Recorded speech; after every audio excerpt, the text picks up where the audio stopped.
Hello friends, welcome to Achievers Educate. Let us continue with our old topic. What was that? Management of resources, natural resources. We had seen last time soil, air, water, land and forest, biodiversity we have to manage. Why manage? How to manage? We have seen last time. Today we are going to see what is forest and wildlife. What is biodiversity? Because it plays an important role in everybody's life. How? Let us first see what is biodiversity. ये biodiversity क्या होती है? Bio means biological. Diversity means अलग-अलग, variety of range of species. वो wildlife. आपने देखा होगा tigers, lions, कुत्ते, बिल्ली, leopard, fox, elephant, rhinos, amoeba, bacteria, virus, कितने सारे ऑर्गेनिजम्स है. चिड़िया देखी है, स्पैरो देखा है, वो भी अलग अलग टाइप के होते हैं. ये बायोडाइवर्सिटी क्यों इंपॉर्टेंट है? ये फॉरेस्ट आपने देखा अलग अलग टाइप के ट्रीज, हर ट्री से आप कुछ ना कुछ ले सकते हैं, हर ट्री यूजफुल है, इसीलिए बायोडाइवर्सिटी बहुत इंपॉर्टेंट है. तो what is biodiversity? Biodiversity means variety of range of species in this world. चाहे वो ऑर्गेनिजम्स हो, चाहे वो एनिमल्स हो, चाहे वो ट्रीज हो, वैरायटी. आपने फिशेस भी देखी है, वैरायटी ऑफ फिशेस है, यस और नो? तो वही बायोडाइवर्सिटी हो जाता है. बायोडाइवर्सिटी में सबसे पहले 3 स्टेक होल्डर्स हम देखेंगे. ये बायोडाइवर्सिटी क्यों पढ़ना है? क्योंकि द वे डिफॉरेस्टेशन, आप ट्रीज काट रहे हैं, लैंड, मैंग्रोव्स, आपने देखा मैंग्रोव्स, ये पूरे भयंकर रीजन में आप देखिए कोस्टल रीजन में मैंग्रोव्स थे, धीरे धीरे हमने उसको काट दिया और वहां पर बड़े बड़े कंक्रीट के महल बना दिए, बनाए ना. उसकी वजह से क्या हुआ? ऑर्गेनिजम्स लुप्त, एंडेंजर्ड, एक्सटिंक्ट होते गए और उसकी वजह से क्या हुआ? इस वर्ल्ड में प्रॉब्लम होने लगी. तो biodiversity very important to understand. ये 3 स्टेक होल्डर्स होते हैं. स्टेक होल्डर मीन्स डायरेक्टली और इनडायरेक्टली इससे रिलेटेड. ये तीनों के ऊपर ये बायोडाइवर्सिटी डिपेंड करती है. सबसे पहले local people.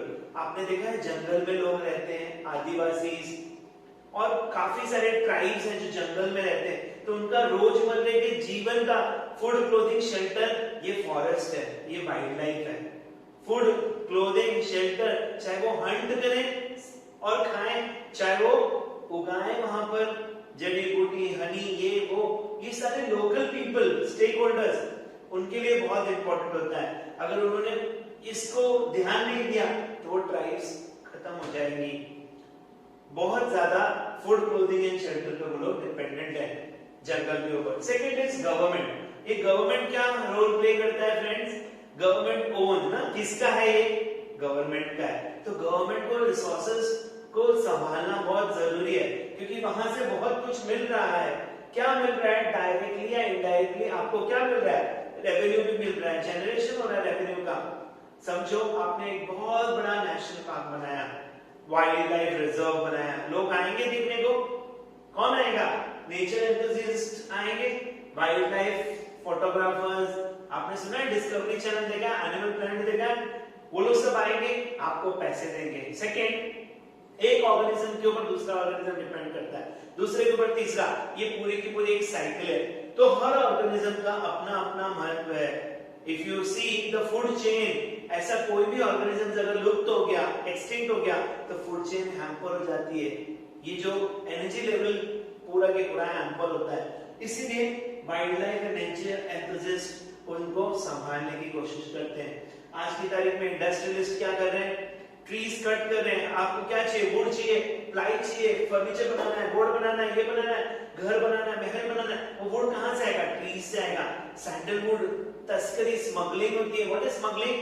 You don't pay tax. Government बोल रहा है इतने ट्रीज मत तोड़िए, फिर भी आपने काटा, क्योंकि आपको बहुत पैसा मिल रहा है, खरबों में पैसा मिल रहा है. और देखिएगा इंडस्ट्रियलिस्ट को आप, डाबर कंपनी सुनिए, पतंजलि कंपनी सुनिए, ये सब क्या करते हैं? Herbal medicine. ये हर्ब्स कहाँ मिलते हैं? फॉरेस्ट में मिलते हैं. हनी कहाँ मिलेगा? बी हाइव्स कहाँ है? वहां पर है. तो इनको इंडस्ट्रियलिस्ट को एक्सट्रैक्ट करना है मनी, क्योंकि उनके प्रोड्यूस जो है वहीं से आ रहा है. ये 3 स्टेक होल्डर्स अगर अपने आप को संभाल ले तो ये चौथे वाले का फायदा हो जाएगा। तो ये लोग क्या है, ये लोग पीछे पड़े हुए। प्रियंका गांधी से आप एनिमल्स को मत मारो, ये लोग पीछे पड़े हुए हैं ताकि ये तीनों का फायदा हो जाए। ये चारों स्टेक होल्डर्स हैं, फॉरेस्ट, वाइल्ड लाइफ, बायोडायवर्सिटी का रक्षण के लिए या कंजम्पशन के लिए। आपके पास जितना फ्यूल आता है, लकड़ियां आती हैं, सारा फॉरेस्ट से आता है, लेकिन हम क्या कर रहे हैं, फॉरेस्ट को कट कर रहे हैं। कट करके क्या कर रहे हैं, बड़ी बड़ी स्काई स्क्रैपर्स बना रहे हैं। हो क्या रहा है, बर्बादी। क्यों, आगे देखेंगे हम लोग। दीज फॉरेस्ट रिजर्व्स को बचाने के लिए काफी सारे लोगों ने मेहनत की है। इसमें से कुछ नाम हमारी बुक्स में है, we will see those names. पहला है अमृता देवी बिश्नोई। अमृता देवी बिश्नोई नेशनल अवार्ड आजकल मिलता है forest, wildlife, trees conservation के लिए। 1731 की बात है, अमृता देवी बिश्नोई, ये एक राजस्थान की महिला थी, जोधपुर जिले की। जोधपुर की महिला, इन्होंने क्या किया, वहां का फॉरेस्ट बचाने के लिए उन्होंने क्या किया, 363 पीपल को साथ में लेके बहुत एजिटेशन किया ताकि वो वहां की वाइल्ड लाइफ रिजर्व्स को बचा सके। She died also, but then she was so much successful कि आज भी आप रणथंभौर और उस साइड में देखेंगे तो आज भी वाइल्ड लाइफ रिजर्व्स मिलेंगे आपको। नहीं तो कुछ नहीं देखने को मिलता, ना कैमल मिलता, लायन टाइगर कहां देखने को मिलते हैं आजकल, मुश्किल से गिने चुने नंबर्स हैं लायन टाइगर्स के, राइट। तो Amrita Devi Bishnoi award, national award, every year it is given to the main person who is responsible for conservation of this wildlife reserve। फिर है चिपको आंदोलन, इसके बारे में भी आपको जानकारी रहनी चाहिए। ये गढ़वाल इलाके का है, आज उत्तराखंड रेनी जिले का। चिपको आंदोलन में 1970 में वो लेडीज लोगों ने क्या किया, जब वहां के कॉन्ट्रैक्टर ने पूरा के पूरा फॉरेस्ट क्लियर करने के लिए बोल दिया, सारे ट्रीज को काट दो, but trees very important for oxygen, you know that. Trees को काट दो तो वहां की लेडीज लोग एकजुट हो गए, एजिटेशन कैसा किया, चिपको, हग द ट्रीज। जैसे ही वो लोग काटने को आए, they clasped on the trunk of the trees, इतना चिपक गए फेविकॉल के जैसे, हमको काट दो लेकिन ट्री नहीं काट पाएंगे। ये एजिटेशन काफी दिनों तक चला, बट दे वर सक्सेसफुल। सारे के सारे जो खेजरी ट्रीज थी वो लोग बचा पाए। खेजरी विलेज करके है, वहां पर उन्होंने ये आंदोलन किया। Next is peoples participation. आप वेस्ट बंगाल मिदनापुर की बात करेंगे, 1972 में वहां पे साल फॉरेस्ट, अरे वहां पर क्या हो रहा था, वो फॉरेस्ट और वो जो लैंड रिजर्व करना था, उनकी सॉइल डिग्रेड हो रही थी, फॉरेस्ट डिग्रेड हो रहा था, ट्रीज कट रही थी, वहां पे बंजर जमीन हो रही थी। गवर्नमेंट ने ट्राई किया बट अनसक्सेसफुल रहे। वहां के जो लोकल ऑफिशियल्स थे, विलेजर्स थे, और गवर्नमेंट का एजिटेशन चल रहा था, but there was nothing happening. फिर एक काम किया गवर्नमेंट ने पीपल्स पार्टिसिपेशन करके एक आंदोलन चलाया। उन्होंने क्या किया, वहीं के विलेजर्स को एम्प्लॉयमेंट दिया। आप अगर एक ट्री रोज प्लांट करोगे, आपको महीने का 1000 रुपया देंगे। एग्जाम्पल दे रहा हूं मैं आपको, महीने का इतना मिलेगा। आप इतने ट्रीज कट करिए, आप इतना पैसा लेके जाइए।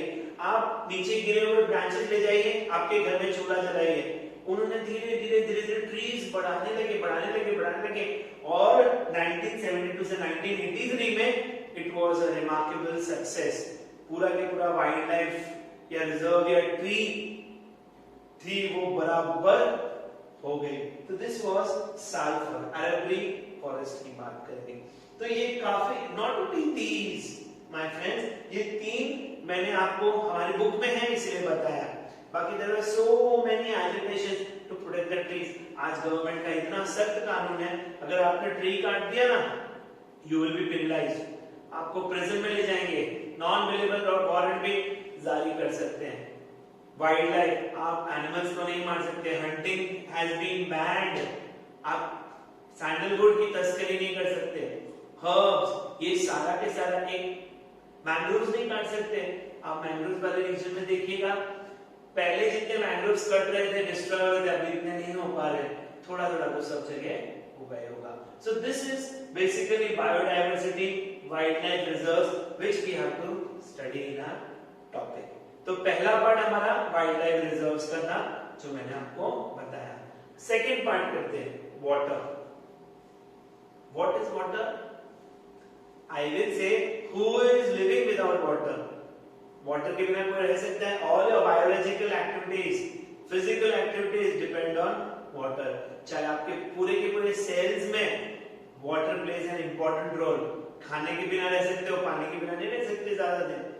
तो water plays an important role in bathing, in washing, in chemicals, in industries, in irrigation, in farming, in etcetera etcetera etcetera. Water plays a very important role. अब वाटर का क्या हाल हो रहा है? हाँ, साइंटिस्ट आर सेइंग कि within 50 years आपका पीने का पानी खत्म हो जाएगा and this and that and that and that. क्यों? रिसोर्सेज हम लोग ने कंजर्व नहीं कर पा रहे, मैनेज नहीं कर पा रहे. जिस टाइम पे पानी आता है हमने टैप खोल दिया और वो वेस्ट हो रहा है और बाद में दूसरे दिन पानी नहीं आता है घर में. What to do? We can't help friends because water conservation is very important because water is for all. इसीलिए वो सबसे ज्यादा important resource मानी गई है. और प्राइमरी सोर्स ऑफ वाटर क्या है? रेनफॉल. अभी रेनफॉल तो पर्टिकुलर सीजन में ही रहेगी, 3 months, 2 months, 5 months. बाकी पानी को कैसे कंजर्व करोगे? अगर पानी कंजर्व नहीं कर पाओगे तो क्या होगा? पानी बह जाएगा. If you remember nowadays every building में रेन वाटर हार्वेस्टिंग सबसे इंपॉर्टेंट है. उसके बिना आपकी बिल्डिंग को ओसी नहीं मिलती, सीसी नहीं मिलती. क्यों? What is rain water harvesting? एक एग्जांपल देता हूं आपको रेन वाटर हार्वेस्टिंग का. रेन वाटर हार्वेस्टिंग में हम लोग क्या करते हैं कि रेन का जो पानी है वो बह जाएगा, रेन खत्म हो जाएगी, पानी बह जाएगा. तो मैं क्या करूंगा? मैं क्या करता हूं, समझो यहाँ पे ट्रीज है, ठीक है, ये ट्रीज है, ठीक है. यहाँ पर मैंने क्या किया, यहाँ पे डिग किया, यहाँ पे पानी बहता जाएगा अंदर नीचे, ठीक है. यहाँ पर मैंने इसको स्टोर किया अंडर वाटर. मेरी ये बिल्डिंग है. अगर मैंने बिल्डिंग में नीचे कहीं तो भी टैंक जैसा बनाया, बहुत बड़ा टैंक जैसा बनाया अंडरग्राउंड, ये पानी जाता जाएगा, परकोलेट होगा. हाँ, अंडरग्राउंड वाटर वेरी इंपॉर्टेंट. आप बोरिंग करिए, आपके फ्लश में ये पानी आप काफी दिन तक यूज कर सकते हैं. आपने अगर 2 महीना भी यूज किया, 3 महीने भी यूज किया, you save so much water. आपने 2 महीने में कितने टैंकर्स नहीं मंगाए? 90, 60, 900 इतने टैंकर वाटर आपने कंज्यूम कर लिया. तो आपने क्या किया? इसको स्टोर किया. इसी को बोलते हैं रेन वाटर हार्वेस्टिंग. अब ये रेन वाटर हार्वेस्टिंग को अगर आप बड़े लेवल पे देखें तो खदनी, आप सुनेंगे ये नाम, खदनी. वो लोग ने क्या किया? बांध बांधा. बांध मीन्स डैम. ये डैम किया, यहाँ पे ट्रीज थे, यहाँ पर क्रॉप्स उगाए और ये पानी नीचे जा रहा है. ये डैम यहाँ पर है बट ये पानी नीचे भी है, ठीक है. यहाँ पे समझो वेल है, ये पानी नीचे भी है. आप देखिएगा जब रेन आ रही है तब ये पानी नीचे जा रहा है, अंदर जा रहा है और धीरे धीरे ये पानी स्टोर हो जाएगा, नीचे जाता जाएगा. ये पाताल गंगा है, नीचे बहुत जगह है.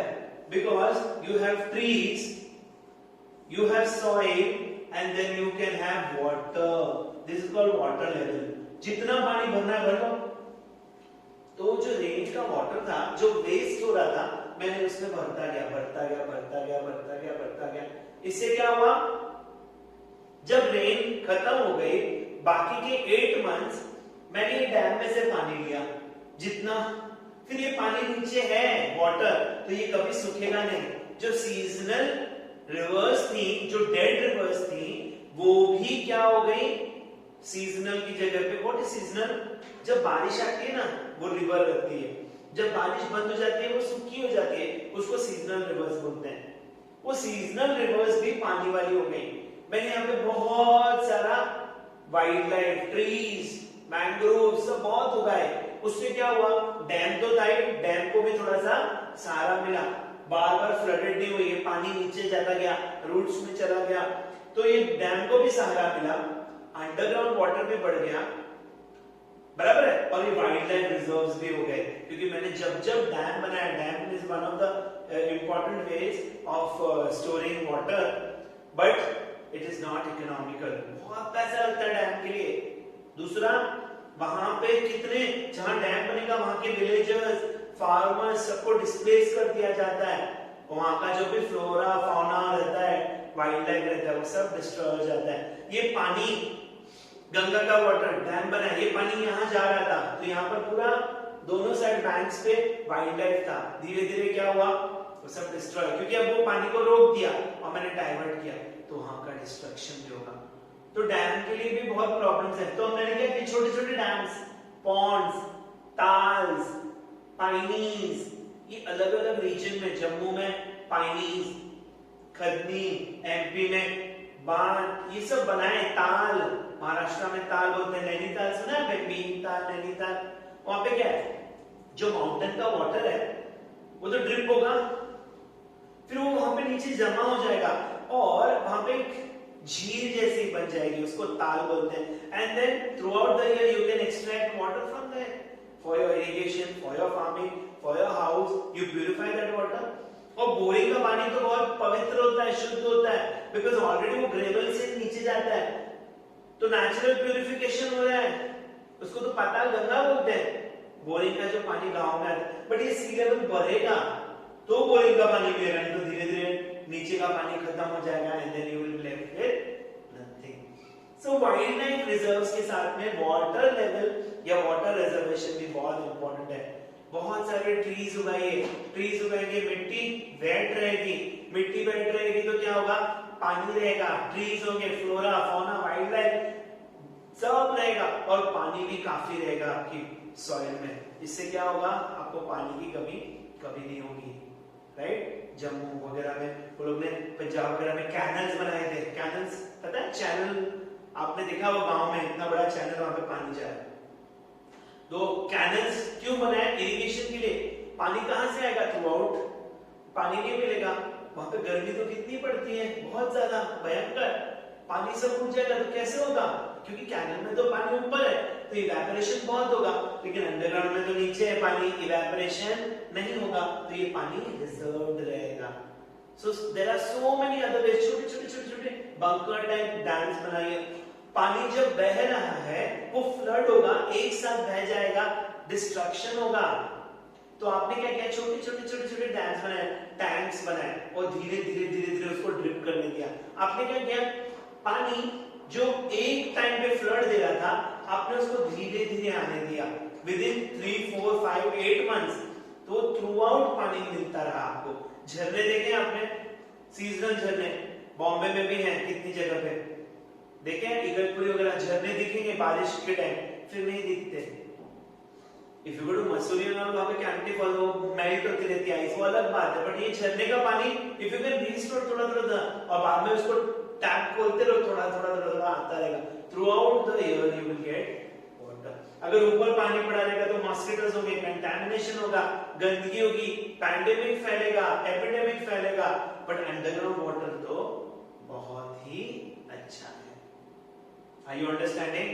So water reservation या water management is very very important. आप भी अपने घर का टैप हमेशा ध्यान से खोलिए, ध्यान से बंद करिए. See that you should not lose even a single drop of water. To be very frank, there are so many villagers जो 30-30 किलोमीटर दूर जाते हैं पानी पीने का लेने के लिए, उनके यहाँ पे पानी नहीं है. Think about those people also. You are destined at least आपके घर में दिन में 2 बार या 1 बार जो भी पानी आता है, you don't have to fight for water basically, correct? तो राजस्थान में खदनी बोलते हैं, छोटे छोटे बांध या डैम्स बनाते हैं. फिर बांध या ताल महाराष्ट्र में बोला जाता है. फिर बुंदीज बोलते हैं, हाँ एमपी में बुंदीज बोलते हैं, और हार्स और पाइनीज बोलते हैं बिहार में. फिर बहुत अलग अलग नाम है. कुलीज बोलते हैं एचपी में, हिमाचल प्रदेश में. पॉन्ड्स जो तो आप जानते हैं एरीज बोलते हैं तमिलनाडु में, और जु जु जु जुगुनु क्या बोलते हैं वो केरला में बोलते हैं जुगुनु, और कट्टा बोलते हैं कर्नाटका में। ये सारे वेव्स हैं आप पानी स्टोर करने के लिए। तो सबसे बेस्ट यही है, अंडर वाटर रिजर्वायर्स बनाइए। जितना ग्राउंड लेवल बढ़ेगा उतना आप थ्रू आउट द ईयर पानी एक्सट्रैक्ट कर पाएंगे, क्योंकि अब कंक्रीट के जंगल्स हो गए, पानी नीचे जाता ही नहीं है तो आएगा कैसे? Correct. So let us go to the next part. The next part और the last part of this chapter is fossil fuels. What are fossil fuels? What is coal? What is petroleum? आपने सुना होगा fossil. Fossil means English word है the dead remains of plants and animals buried for thousands ने millions of years. Pressure, heat की वजह से वो क्या हो गए? Unlocked हो गए एनर्जी, और फिर ऑयल, पेट्रोल, नेचुरल गैस जिसको बोलते हैं, ये सब मिलने लगा। कोल, कोल क्या है? कार्बन है। कार्बन के साथ और क्या है उसमें? कोल में ऑक्सीजन है, सल्फर है, नाइट्रोजन है, बहुत सारी चीजें हैं। उसकी सबसे अच्छा फ्यूल किसको बोलते हैं? फ्यूल मतलब एनर्जी प्रदान करने वाला। बेस्ट फ्यूल किसको बोलेंगे? जिसकी हाई कैलोरीफिक वैल्यू हो, जिसमें से एनर्जी बहुत अच्छी निकले। दूसरा क्लीन फ्यूल हो, जिसको जलाने से हार्मफुल गैसेस नहीं आनी चाहिए। फॉर एग्जांपल अगर आप पेट्रोल वगैरह जलाते हैं तो आपको कभी इनकम्प्लीट कंबशन की वजह से carbon monoxide, oxides of sulphur, oxides of nitrogen, ये सारे हार्मफुल गैसेस हैं आपके शरीर के लिए, नेचुरल ऑर्गेनिजम्स के शरीर के लिए, सब खराब है। लेकिन आप जब नेचुरल गैस जलाते हो तो उसमें से कार्बन डाइऑक्साइड और वाटर आता है, जो सीएनजी बोलते हैं ना, क्लीन रहता है हमें बेसिकली। तो उसका कैलोरीफिक वैल्यू उससे ज्यादा अच्छा है क्योंकि वो थोड़ा सा क्लीन है comparatively. But yes, not only carcinogenic for organisms, but carbon dioxide जो रिलीज होता है फ्यूल में से, it's a what, which gas? Green house gas it is called. Methane, carbon dioxide. Green house gas किसको बोलते हैं? जो ग्लोबल वार्मिंग के लिए रिस्पांसिबल है। What is global warming? Global warming क्या होता है? ग्लोबल वार्मिंग, ग्लोब मींस अर्थ, वार्मिंग मींस गर्म करना। होता क्या है?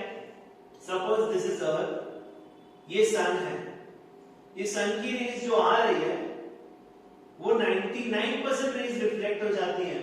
वेरी हीट, बहुत ज्यादा हीट है उसमें, बहुत ज्यादा हीट है। लेकिन ये क्या है? एटमॉस्फेयर है, इसको गर्म करती है। बट कार्बन डाइऑक्साइड बढ़ रहा है। क्यों बढ़ रहा है? फॉसिल फ्यूल्स कंजम्पशन बढ़ रहा है, इंडस्ट्रीज बढ़ गई, व्हीकल्स बढ़ गए, बहुत सारा जला रहे हैं हम लोग हर चीज को, वो सब बढ़ गया। तो क्या हुआ? कार्बन डाइऑक्साइड बढ़ गया। कार्बन डाइऑक्साइड बढ़ने से डिफॉरेस्टेशन किया हम लोग ने, क्या काटे? ट्रीज काटे, जंगल काटे, बड़े बड़े स्काईस्क्रैपर्स बनाए, पहाड़ों पे बना दिए, सब हमने जंगल काट दिए। ट्रीज क्यों? Trees are the only source which can give you oxygen. Photosynthesis सिर्फ ट्रीज कर सकते हैं और कोई नहीं कर सकता है फोटोसिंथेसिस। तो जब कार्बन डाइऑक्साइड गैस बढ़ गया तो instead of reflecting it got internally reflect. तो ये रेज इंटरनली रिफ्लेक्ट होने से अर्थ का टेम्परेचर बढ़ रहा है। अर्थ का टेम्परेचर बढ़ने से क्या होगा? अर्थ का टेम्परेचर बढ़ने से ग्लोबल वार्मिंग, अर्थ का टेम्परेचर बढ़ने से आपका पोलर रीजन, जो अंटार्कटिका रीजन है, पोलर रीजन, कनाडा, अलास्का, वो सारा का सारा ग्लेशियर्स मेल्ट हो जाएंगे। अगर मेल्ट होने लगे हैं, आपको बता दो बहुत ही ज्यादा तेजी से मेल्ट हो रहे हैं। अगर मेल्ट होते हैं तो क्या होगा? जितना पानी है अर्थ पे, कितना है? अप्रोक्सीमेटली 78%, ओनली 20% के आसपास लैंड है। तो ये लैंड इतनी है, पानी पानी में क्या होगा? सी लेवल बढ़ेगा क्योंकि वो पानी मेल्ट होकर उसमें ही जाएगा, सी में, Antarctic ocean, right? Antarctic ocean धीरे धीरे सी लेवल बढ़ेगा, सी लेवल बढ़ेगा, कोस्टल रीजन सब खत्म हो जाएंगे, सब सबमर्ज हो जाएंगे, and Bombay comes in coastal region, Mumbai, New York सब सबमर्ज हो जाएंगे। अच्छा है? नहीं है। सो टेम्परेचर बढ़ने से ये होगा। दूसरा, ग्लोबल वार्मिंग की वजह से सारे के सारे वेदर पैटर्न्स बदल गए हैं। कभी भी आप देखिएगा क्या आता है आपको? कभी भी बारिश आ जाती है। पहले खाली सीजनल रेन्स होती थी, अब तो कभी भी बारिश आ जाती है। There are so many problems because of global warming.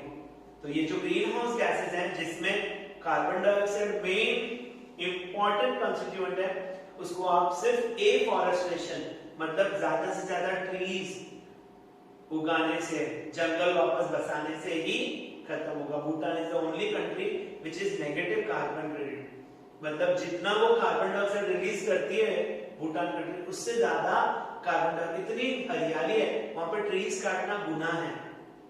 तो ये हालत है इंडिया में कि ग्लोबल वार्मिंग कम करना है हमको, तो मैनेजमेंट करेंगे रिसोर्सेज का तो फ्यूचर जनरेशन को मिलेगा। नहीं तो फ्यूचर जनरेशन, जैसे हम बोलते डायनासोर ऐसा होता था, तो वो लोग भी बोलेंगे पानी ऐसा होता था, ट्रीज ऐसे होती थी, ये ऐसा होता था।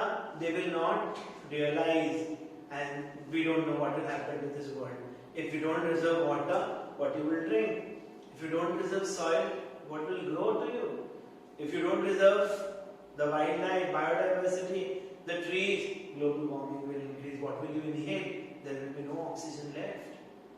So, management of natural resources, an important chapter as far as your social life is concerned. And obviously, CBSE will also give you marks. Right? Thank you so much.